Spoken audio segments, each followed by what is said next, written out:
Okay guys, so you have noted all these things कि हमें क्या करना है. ये सर कर लेंगे. ओके, ये मैं हटा देता हूँ प्रोग्राम. ठीक है, चलें आज के लिए ये असाइनमेंट कर दें. बाकी एक असाइनमेंट है मेरे पास मेरे जहन में, वो हम कल कर लेंगे, कोई इशू नहीं है. So we are good with the arrays, we are good with the loops, right? So let's get started a bit with the OOP, object oriented programming. ठीक है.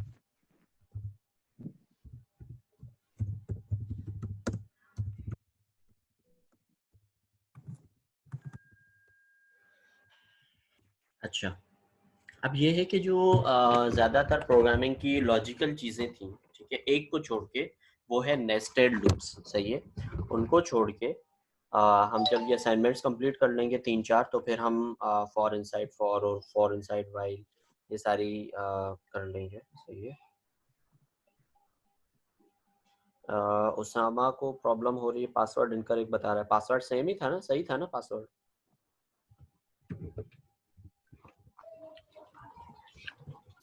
तभी आपने ज्वाइन किया था.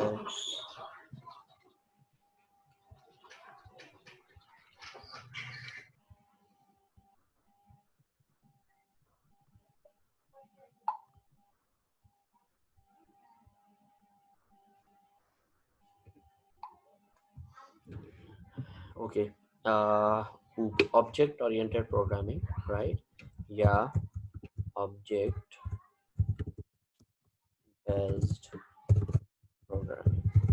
अच्छा, अब ये कौन सी प्रोग्रामिंग होती है या कौन सी एक नई चीज़ होती है, या मतलब ऐसा क्या होता है कि मतलब इसको भी पढ़ना पड़ता है जावा के साथ साथ. सही है.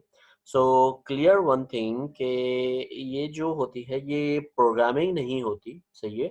ये एक set of rules and regulations होते हैं, कुछ set of rules and regulations. सही है. For code, for coding. ठीक है.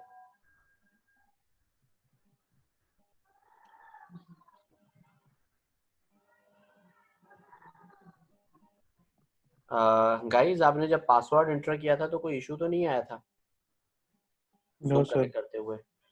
Usama no sir. No sir, not connected. Sir वो डायरेक्ट ओपन हो जाता है लिंक, अगर लिंक से करें तो. अच्छा,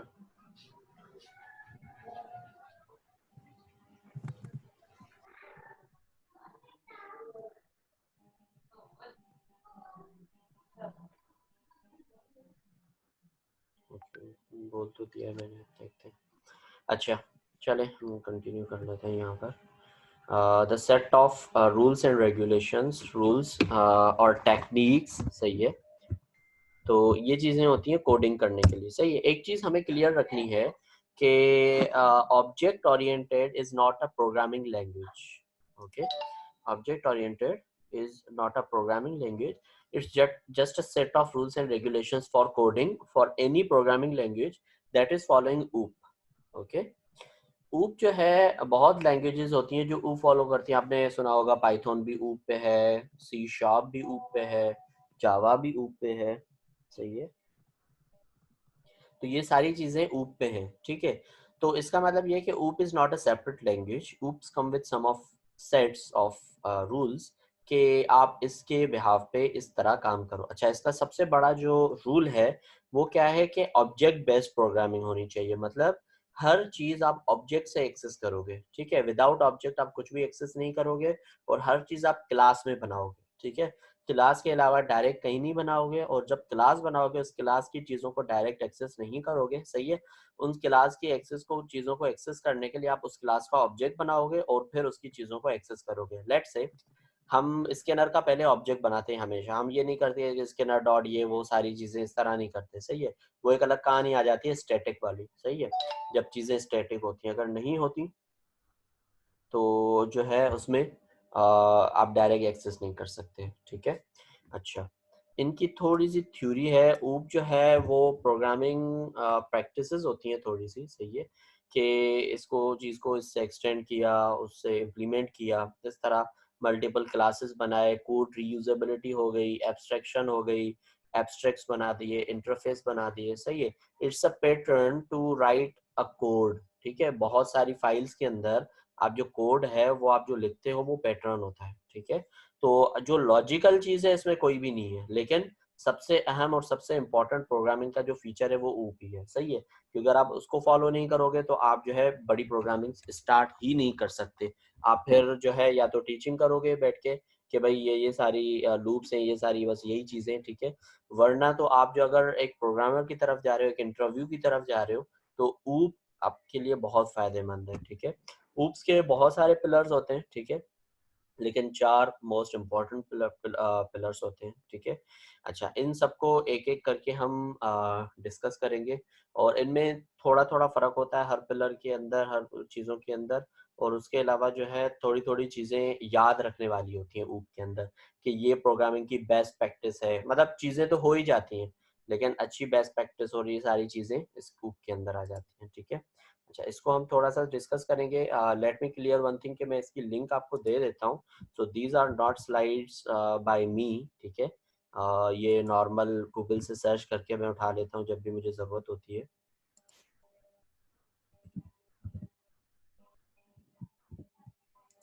ये मैंने दे दिया आपको चैटिंग के अंदर, आप इसकी लिंक कॉपी कर लीजिएगा।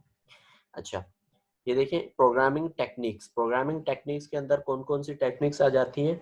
अनस्ट्रक्चर्ड प्रोग्रामिंग होता है, प्रोसीजरल प्रोग्रामिंग होता है और ऑब्जेक्ट ओरिएंटेड प्रोग्रामिंग होती है, सही है। और इनके अंदर आपकी जो है वो भी दी गई है एग्जांपल्स कि भाई इस तरह की लैंग्वेजेस हैं जो इस तरह की प्रोग्रामिंग को फॉलो करती हैं। The way of writing the instructions for the programming is a programming technique, right? So there are object oriented, C plus plus हो गई, Java, C sharp, objective C, Smalltalk. और procedural के अंदर सी programming आपने पढ़ी होगी, सुनी होगी, और असेंबली लैंग्वेज। और अनस्ट्रक्चर्ड के अंदर भी असेंबली लैंग्वेज ही फॉलो करती है। अच्छा, मूविंग फॉरवर्ड के अनस्ट्रक्चर्ड प्रोग्रामिंग किस तरह होती है, सही। ये थोड़ी सी थ्योरेटिकल भी है और प्रैक्टिकल भी है। जितनी थ्योरी समझ आएगी उतनी चीज़ें प्रैक्टिकल होती जाएंगी, ठीक है। This consist of just writing the sequence of commands और statements in the main program, सही है। अनस्ट्रक्चर्ड बस सीक्वेंस में बस आप लिखते जाओ जो जो आपको एग्जीक्यूट करना है मेन प्रोग्रामिंग के ऊपर, और कुछ भी नहीं होता, सही है। अच्छा, the data is global and code operates on it. As the size of code increase, maintenance is a problem. Does not have independent data for processing. The concepts of local variable did not exist. Reusability of code was not supported. सही है। ये unstructured programming के उसमें था, सही है। ये इसकी थोड़ी सी एग्जांपल्स है कि मशीन लर्निंग में और असेंबली लैंग्वेज के अंदर किस तरह होती थी, सही है। अच्छा, उसके बाद प्रोसीजर ओरिएंटेड प्रोग्रामिंग होती है। It means a set of procedures which is a set of subroutes, subroutines or a set of functions, सही है। मल्टीपल फंक्शंस होते हैं, फंक्शन के ऊपर फंक्शन, फंक्शन के ऊपर फंक्शंस। ऊप के अंदर यही चीज़ मेथड कहलाती है, सही है। लेकिन इसमें हर क्लास के अपने मेथड्स होते हैं। Functions are called repeatedly in a program to execute tasks performed by them. For example, a program may involve collecting data from user, reading, performance, some kind of calculations, collected data, and finally display all the result to the user when requested printing. सही है। तो यही वही चीज़ है जो हम कब से मेन मेथड के अंदर कर रहे हैं, सही है। एक ही मेथड अपने अभी तक काम किया हुआ, उसी मेथड के अंदर जो जो काम करना होता है वही हम कर रहे हैं, और कुछ भी नहीं कर रहे हैं, right. Main program function 1, function 2, function 3, function 4, function 5, बस इस तरह ही काम करते हैं। लेकिन ऊप के अंदर मल्टीपल आपके क्लासेस होते हैं और उसके मेथड्स के ऊपर आप काम कर रहे होते हो, ठीक है। रियल वर्ल्ड में एग्जांपल ये दे रहा है, let's say you are working for a vehicle parts manufacturer that needs to be updated its online inventory system. Your boss tells you to program two similar but separate forms for a website, one form that processes information about cars and one that does the same for trucks. For car, we will need to record the following information. For trucks, the information will be similar but slightly different. We need, देखिए उसमें colour, engine size, transmission type, सिर्फ number of doors उसमें अलग है, यहाँ cap size, time, capacity, सही है। ये इसमें अलग है, ठीक है। सिनेरियो 1 देखते हैं। Suppose that we suddenly need to add a bus form that records the following information: color, engine size, transmission type, number of passengers। सही है, इसमें जो ऊपर की चीजें हैं वो सेम है, नंबर ऑफ पैसेंजर सिर्फ डिफरेंट है। अब इसको प्रोसीजरल में किस तरह देखेंगे? We need to recreate the entire form repeating the code of color, engine size and transmission type। लेकिन यही सिनेरियो ऑब्जेक्ट ओरिएंटेड प्रोग्रामिंग के अंदर आ जाए, we simply extend the vehicle class with the bus class and add the method number of passengers, right? मैं आपको simple मिसाल दूं, देखें, बैक करते हैं इस स्लाइड को। इसमें एक चीज देखें, colour, engine size, transmission type, colour, engine size, transmission type, colour, engine size, transmission type, ये सेम है, ठीक है। ये मैं क्या करूंगा, एक अलग से क्लास बना के रख दूंगा, ठीक है। अब मुझे जब भी कार के लिए ज़रूरत पड़ेगी, मैं सिर्फ इसी क्लास को एक्सटेंड करूंगा और नंबर ऑफ डोर्स को ऐड कर दूंगा। इसी तरह इसी क्लास को एक्सटेंड करके ये जो एक्स्ट्रा चीज़ें ये ऐड कर दूंगा। इसी तरह इसको एक्सटेंड करके जो एक्स्ट्रा चीज़ें वो सिर्फ ऐड कर दूंगा, राइट। ये ऊप की मैं आपको प्रैक्टिस बता रहा हूँ, लेकिन प्रोसीजरल के अंदर वो क्या कह रहा है, we need to recreate the entire form repeating the code for color, engine size and transmission type। Procedure के अंदर आप जो फंक्शंस बनाते हो उसमें रीयूजेबिलिटी बिल्कुल नहीं होती। आप हर जो फंक्शन बनाओगे वो बहुत ही स्पेसिफिक बनाते हो, सही है। कोई भी इस तरह की फंक्शन बनाते हो वो बिल्कुल ही स्पेसिफिक आप बना देते हो, ठीक, सही है। लेट्स से मैं आपको एक मिसाल देता हूँ। ये है कि लेट्स से आपकी जो कार्स होती हैं, ठीक है, कार्स की जो इंजन्स होती हैं वो अकॉर्डिंग टू द मॉडल, ठीक है, स्पेसिफिक होती हैं, सही है। मतलब ये BMW का इंजन है इस मॉडल का, उस इंजन है उस मॉडल का, राइट। लेकिन जो भी इंजन आपके जनरेटर को लगती है वो कोई भी स्पेसिफिक नहीं होती, ठीक है। तो उसमें क्या होता है, आप एक जनरल पर्पस आप इंजन्स बना के आपने बना के रख दी। अब आपने जनरेटर का चलाने की वो सेल्फ स्टार्ट रख दिया, उस इंजन के ऊपर भी आपकी मर्जी, आपने एक इंजन उठाई, उसमें सेल्फ स्टार्ट का फंक्शन लगा दिया और आपने वही इंजन उठा के दे दी। अच्छा, आपने जो है दो इंजन मिला के बड़ा वो जनरेटर बना देना है, सही है। तो आपने दो इंजन एक साथ मिला के और आपने बड़ा जो है जनरेटर बना दिया, सही है। ये क्या होगा, ये रीयूजेबिलिटी हो गई एक चीज की, किसी भी चीजों की। वही आपने जो पहले जनरेटर बनाया था वहीं से एक इंजन उठाया, एक दूसरा ऐड किया, दो इंजन बन गए, आपने उसी को ही एक बड़ा जनरेटर बना दिया, सही है, रीयूजेबिलिटी। लेकिन अगर आप चाहते हो भाई मैं मेहरान कार में हूँ और मुझे जो है BMW का इंजन लगा देना है, तो बस भाई फिर तो या तो इंजन चलेगा या तो कार ही चलेगी। तो समथिंग लाइक दैट, कि ऊप के अंदर बहुत सारी चीज़ों की रीयूजेबिलिटी होती है, सही है। उन्हीं चीज़ों को जो आपने पहले बनाई है एक जेनरिक फॉर्म के अंदर, जेनरिक फॉर्म वो होता है जो सबके लिए सेम होता है, सही है। उसके बाद चीज़ें एक्सटेंड होती हैं, ठीक है। तो जेनरिक फॉर्म के अंदर वो जो है चीज़ें बनती जाती हैं और उसमें आप एक्सटेंड करते हो। मैं आपको एक दूसरी मिसाल देता हूँ। जे डॉट से किसी ने शॉपिंग की है? ऑलमोस्ट सबने की होगी।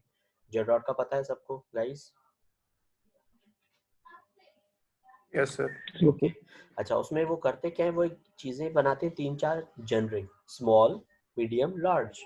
लेकिन आप दुनिया में देखोगे हर जो कोई जो अब बंदा बनाता है, बंदा जो है वो वहाँ दर्जी के पास जाता है, हर कोई अपनी माप दे के आता है, राइट। तो होता क्या है कि हर बंदा अपनी माप दे के अपने हिसाब से बना देता है, लेकिन जे डॉट क्या करता है, वो चीज़ें जेनरिक बनाता है। उसमें आप एक चीज़ ज़्यादा कर सकते हो कि भाई आपने वो चीज़ वहीं से ही उठाई, उसको ही रीयूज़ करते हुए आपने पहना और आपके ब्रदर ने पहन लिया, सही है। लेकिन जो आप दर्जी से चीज़ लेके आओगे वो अपने लिए स्पेसिफिक लेके आओगे, सही है। वो आपका ब्रदर या आपके फादर या आपके कोई भी जो है वो नहीं पहन सकते, सही है। So these are some kind of examples you can see into the real world कि हम ऊप और प्रोसीजरल प्रोग्रामिंग लैंग्वेज को किस तरह अलग कर सकते हैं। एक सेंटेंस में बता दूं, the procedural code is very specific to the task. उसके जैसा ही टास्क आपने अगर दोबारा बनाना है वो पूरा का पूरा कोड आपको दोबारा लिखना पड़ेगा। ऑब्जेक्ट ओरिएंटेड प्रोग्रामिंग के अंदर क्या करते हो, आप जेनेरिक चीजें बनाते हो, वो चीजें बना के रख देते हो, उन चीजों को आप रीयूज कर रहे होते हो, ओके। अच्छा, scenario 2, instead of storing colors in a database like we previously did, for some strange reason our clients want to color the email to him, we changed 3 different forms: cars, trucks and buses। अच्छा, ये कहना क्या चाह रहा है कि भाई जो कलर्स है ना, कलर उसने बोला कि भाई सबका रेड कर दो। तो प्रोसीजरल के अंदर हमने 3 अलग फंक्शंस बनाए थे, डू यू रिमेंबर? सही है, हमने बस का, ट्रक का और कार का अलग बनाया था, हम तीनों को मॉडिफाई करना होगा।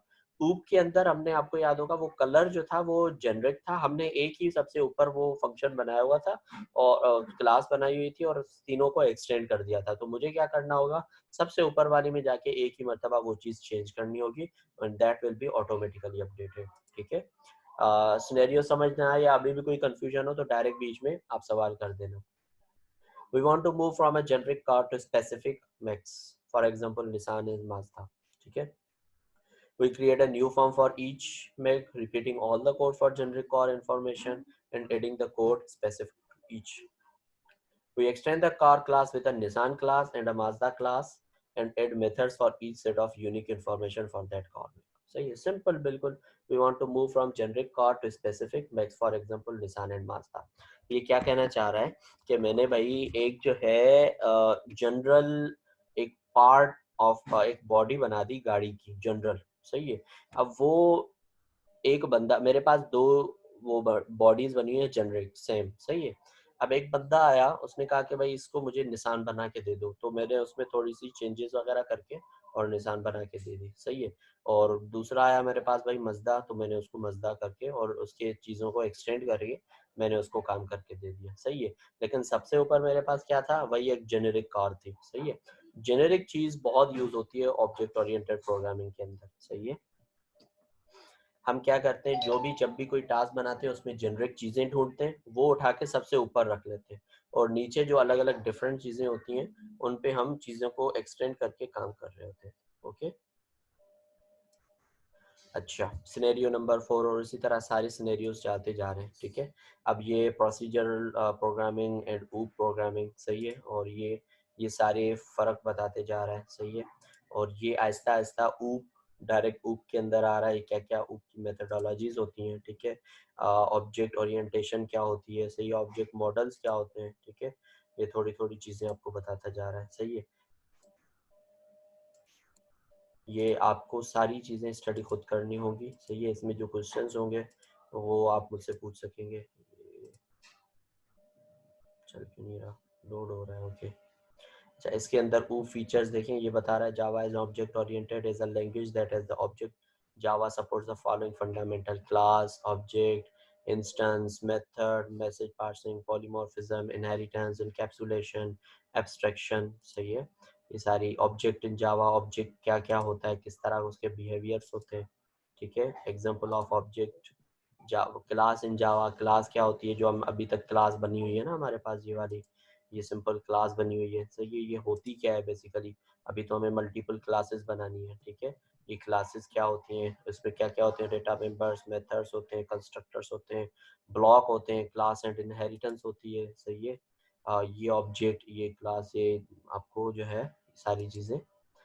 अब ये देखो, ये ऑब्जेक्ट एंड क्लास एंड जावा, ये पहले वही वाला ऊप का ही एग्जांपल दे रहा है, ये पहले ये चीज़, फिर ये चीज़ एक्सटेंड हो गई, ये चीज़ एक्सटेंड, ये चीज़ एक्सटेंड, और ये क्लास है, क्लास के अंदर के ऑब्जेक्ट बनाने, ऑब्जेक्ट 1, ऑब्जेक्ट 2, ऑब्जेक्ट 3 बन गया और रीयूज कर दिया चीज़ों को। ठीक है, ये देखें, ये क्लास है कार, ऑब्जेक्ट्स के अंदर मर्सिडीज उसका नाम रख दिया, BMW, ऑडी, और सारी चीज़ें जो हमने एक्सटेंड करके जो काम करना था वो सब कर दिया। ठीक है, अच्छा, क्लास इन जावा, ये सारी चीज़ें आपको बता रहा है कि भाई इसमें क्या क्या चीज़ें होती हैं, इसमें वेरिएबल्स होते हैं या कुछ भी। Class is a collection of fields and methods, procedures और functions that operate on the data. सही है, यूएमएल क्लास नोटेशन में देखो, operations, methods, attributes, class name, circle, centre, radius, area, ये एक एग्जांपल दे रहा है। चलिए, और ये सारी चीज़ें होती हैं, पहले क्लास नेम होता है, फिर एट्रीब्यूट्स, ऑपरेशंस, मेथड्स जो हमने काम करना होता है। ठीक है, अच्छा, नेमिंग कन्वेंशंस के ऊपर भी आपको थोड़ा सा बता रहा है। नेमिंग कन्वेंशंस मतलब हम जावा के अंदर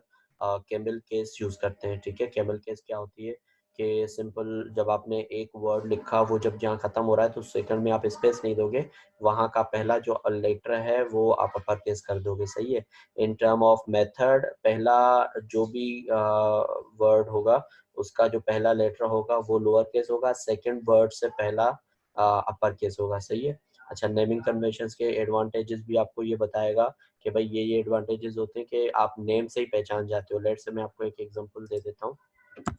मेरे पास आके कोई ये कर देता है कि इज स्ट्रिंग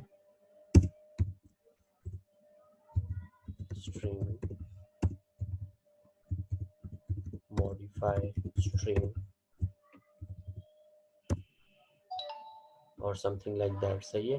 तो मुझे पता चल जाएगा भाई this is the field, this is a variable, सही है। क्यों? क्योंकि इसके पास पैरेंथेसिस नहीं है और ये जो है लोअर केस से स्टार्ट हो रहा है, सेकंड इसका अपर केस है, सही है। अब ये अगर यहाँ पर, तो ये क्लास का नाम है। क्यों? क्योंकि ये यहाँ से अपर केस से स्टार्ट हो रहा है, इसका सेकंड भी अपर केस से।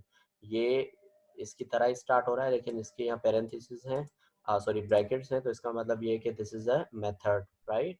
तो ये सारी चीजें आपको नेमिंग कन्वेंशंस का फायदा और ये सारी चीजें आपको बताएगा, सही है। ये conventions, class name, interface name, method name किस तरह स्टार्ट होनी चाहिए। क्लास डिक्लेरेशन आपको बताएगा। ये देखो, क्लास के साथ क्लास नेम, ये सिंपल हमने सिर्फ ये खुद ही बनाया हुआ है। यहाँ पर ये खुद ही बना के दे रहा था, हमने शुरू में बनाया था public class main.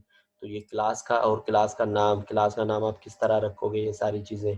Class declaration, सही है, डिक्लेरेशन किस तरह करते हो, सही है। इसके अलावा सिंटैक्स क्या होता है डिक्लेरेशन का, सही है। ये छोटी छोटी चीजें आपको शायद हो सकता है बोरियत भी लग रही हो या आपको इन्फॉर्मेशन नहीं मिल रही हो या कुछ भी, ठीक है। लेकिन मुझे ये अच्छा क्यों लग रहा है, क्योंकि मैंने चीजें समझी हुई हैं, सही है। एक्सेस स्पेसिफायर क्या होता है, एक्सेस मॉडिफायर क्या होता है, पब्लिक हम क्यों लगाते हैं। पहले इसने कहा कि क्लास लगाओ, अब ये कह रहा है कि पब्लिक लगाओ। एक्सेस स्पेसिफायर के भाई कितना एक्सेस दे रहे हो आप उसको, क्लास को, सही है।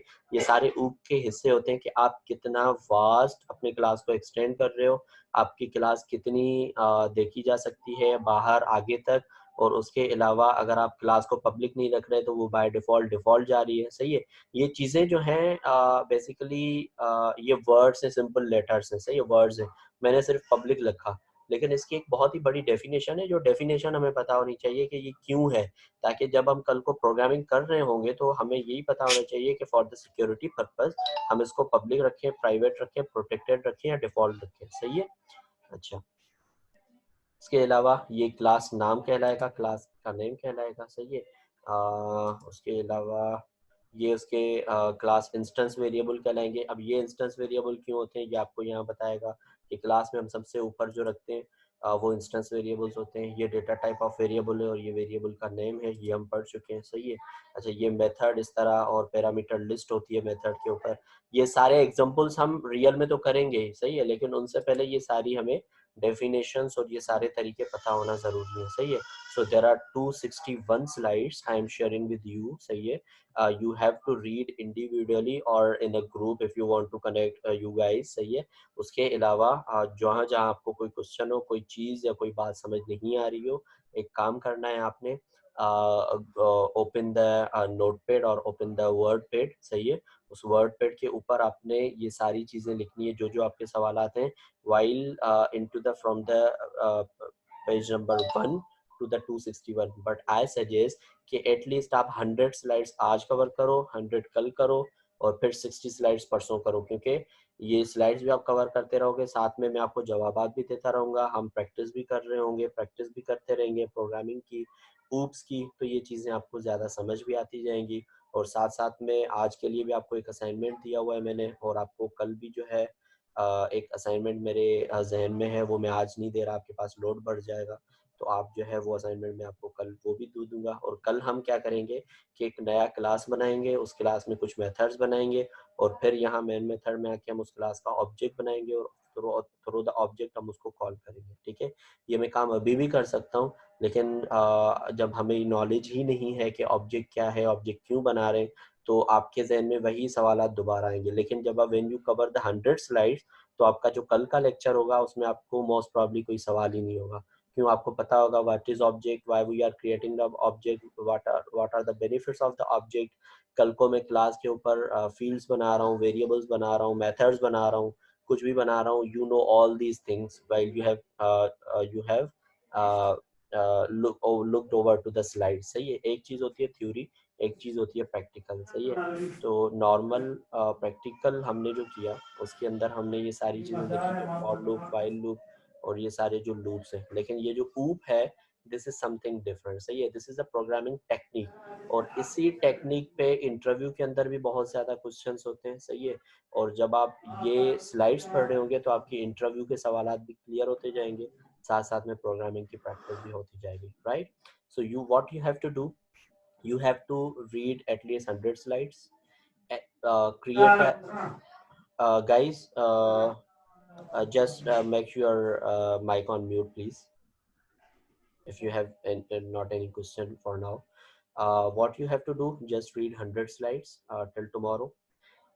Create a doc sheet or a Microsoft file, right? उस पे आपने क्या करने, उस 100 स्लाइड्स में से जहाँ जहाँ जो जो क्वेश्चंस आपके पास आ रहे हैं वो लिखने हैं और मुझे बिफोर टुमारो आपने ईमेल कर देने, ठीक है।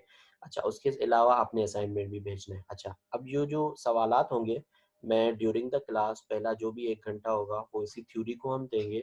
मैं सवालात हैं जो वो सारे सबके क्लियर करूँगा ताकि वो सबके साथ शेयर हो जाए, और फिर सेकंड आवर के अंदर या फर्स्ट हाफ एन आवर को छोड़ के सेकंड हाफ एन आवर के ऊपर हम जो है प्रोग्रामिंग को स्टार्ट कर देंगे, और फिर जो है हम क्लासेस और ऑब्जेक्ट्स वगैरह बनाएंगे, सही है। हम किस तरह जाएंगे, क्लास बताऊंगा मैं आपको, उसके अलावा ऑब्जेक्ट बताऊंगा, उसके बाद इनहेरिटेंस बताऊंगा, सही है। उसके बाद आपको मेथड्स बताऊंगा, उसके बाद पॉलीमॉर्फिज्म बताऊंगा, और एक एक इसका एग्जांपल भी करते जाएंगे, सही है। पॉलीमॉर्फिज्म के बाद मैं आपको एक सिंपल टर्म्स आती हैं, एग्रीगेशन, कंपोजिशन, एब्स्ट्रैक्शन। एब्स्ट्रैक्शन में एब्स्ट्रैक्ट और इंटरफेसेस हम बनाते हैं, एक्सटेंड करते हैं, इम्प्लीमेंट करते हैं, सही है।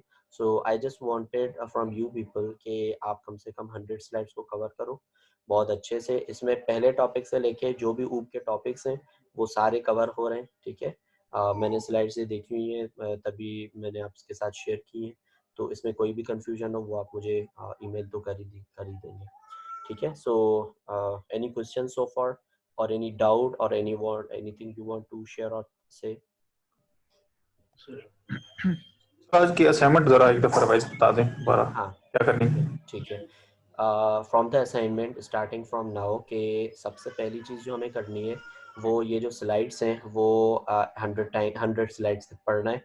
इन 100 स्लाइड्स के दौरान जो जो सवालात आपके पास आ रहे हैं, एक शीट या एक डॉक्यूमेंट बनाओ, उसमें 1 बाय 1 वो सवालात लिखते जाओगे आप। जब 100 स्लाइड्स पूरे हो जाएं, सवालात तैयार हो जाएं, आप मुझे ईमेल कर दोगे। पहला असाइनमेंट ये है। दूसरा असाइनमेंट ये है कि जो अभी मैंने एक असाइनमेंट बनाया आपके सामने कोडिंग वाला, ठीक है। उस असाइनमेंट में मैंने सारा असाइनमेंट बना के सारा मिटा दिया, वही एरे वाला और लूप वाला, वही आपको दोबारा बनाना है। और उसमें मैंने रिप्लेस वाला नहीं बनाया था, वो तो आप बिल्कुल ही आपके लिए नई चीज़ होगी। बाकी उसके अलावा मैंने पूरा असाइनमेंट बना के और मिटा दिया, सही है। सिर्फ ये बताने के लिए कि हम किस तरह चीज़ों को चंक्स में तोड़ के काम कर सकते हैं, तो वो चंक्स मैंने आपसे नोट करवाए, राइट। Yes sir. तो ये वाला सर ये मैंने असल में थोड़ा सर, जी हेलो जी जी जी जी जी। सर, मैंने थोड़ा लेट ज्वाइन किया, तो मुझे आप एक्यूरेटली बता दें ज़रा कि वो एक और लूप में क्या करना, मैं आपको वो करके दे दूंगा। मैंने असल में आपका कोड नहीं देखा। Okay, Usama, you are there? और आप मुझे वैसे ही बता दें कि हाँ हाँ सर हाँ हाँ उस हाँ पे हाँ सर हाँ शेयर हाँ। कर देंगे उस पे। ठीक है, मैं आपको ऐसे ही बता देता हूँ। देखें, एक जो है एरे उठानी है, सही है। उस एरे में जो एरे की साइज है वो यूजर से पूछनी है कि भाई एरे की साइज क्या है, सही है, पहली चीज। दूसरी चीज, सही सही है सर। जितनी वो साइज देगा उससे बार बार पूछना है कि इस इंडेक्स की वैल्यू क्या है, इस इंडेक्स की वैल्यू क्या है, इस इंडेक्स की वैल्यू क्या है, वैल्यू ऑन रन टाइम, ठीक हो गया। ठीक है। अच्छा, जब वैल्यू आप ले लो तो यूजर से पूछोगे कि भाई आप कौन सा वर्ड या कौन सा नंबर है सर्च करना चाहते हो, सही है। जब सर्च का वो बोले कि हाँ मैं सर्च करना चाह रहा हूँ, जब वो इनपुट दे कि भाई मुझे नंबर 3 सर्च करके दे दो, सही है, तो आप उसको बताओगे कि भाई नंबर 3 इस इंडेक्स पे फाउंड हो गया, सही, राइट। अच्छा, जब वो ठीक फाउंड हो हो गया। जाए तो उसके बाद आप दूसरा सवाल करना कि आप डिलीट करना चाह रहे हो इस एरे में से कुछ। जब डिलीट का वो बोले तो आप बोले हाँ, तो आप उससे पूछना कौन सा नंबर डिलीट करना चाह रहे हो, सही है। डिलीट पे क्या ट्रिक करनी है, किस तरह यूजर को बेवकूफ़ बनाना है, वो मैंने सबको बताया हुआ है, सही है। मैं रिपीट करवा देता हूँ वो डिलीट कि उस पर बेवकूफ़ कैसे बनाना है। और सॉफ्ट डिलीट का एग्जाम्पल भी मैंने दिया था अभी। कि उसमें हम डेटाबेस में जिस तरह करते हैं एरे में भी उसी तरह ही करेंगे। वो करेंगे क्या कि हम यूजर को वो चीज़ नहीं दिखाएंगे जो मैच हो रही होगी उससे। यूजर ने कहा 3 डिलीट कर दो, तो हमारी एरे में जहाँ भी 3 पड़ा होगा हम उसको आउटपुट में नहीं दिखाएंगे कि 3 है, उसके अलावा बाकी सब दिखा देंगे। ये हो गया यूजर बेवकूफ़, ठीक है। अच्छा, उसके बाद जो है रिप्लेस करना है। रिप्लेस क्या करना है, यूजर से बोलोगे भाई कोई भी आप नंबर जो है रिप्लेस करना चाह रहे हो, और यूजर ने बोला येस, तो आप उसको बोलोगे हाँ भाई नंबर एंटर करो। यूजर ने बोला भाई 3 को रिप्लेस करना है 5 से, तो भाई जहाँ जहाँ 3 होगा आप उसको 5 से रिप्लेस करके एक मरतबा पूरा आउटपुट दिखा दोगे, सिंपल, ठीक है। सो दीज आर 3 4 हो गया 5 सर। 5 एक्चुअल में टाइप्स। वो हमने डिलीट नहीं करना होगा, वो हमने रिप्लेस करना होगा। हाँ, उसकी वजह ये है कि हम एरे की जो इंडेक्स है ना वो कभी भी डिलीट नहीं कर सकते, राइट। ऐसे ही है, ऐसे ही है। ठीक तो है सर। इसकी वजह से, तो that was the assignment. Okay sir. ये मैंने जो है ठीक डिलीट है तक करके दिखाया था सर। सबको कि ये किस सर तरह अगर हम नॉन। इसको एज ए हाँ हाँ हाँ हाँ,